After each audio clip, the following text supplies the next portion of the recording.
foofu nag mu sonn lool daanaka dafa jël mbalaan ni muuroo ko asamaan si sóob commencé taw bu méttee métti ndeysaan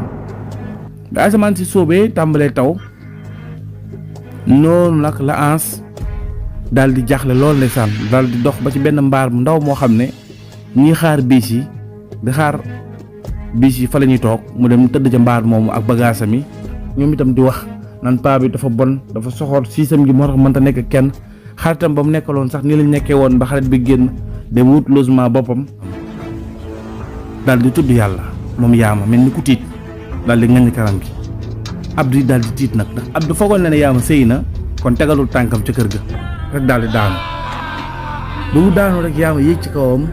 jël paaka bi rek commencé di ko jam ci bët yeeg fu ne yaama jam fa paaka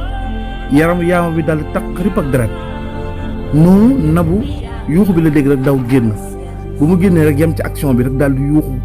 wuy sama ndey wuy rey na ko rey bu ñaaw sax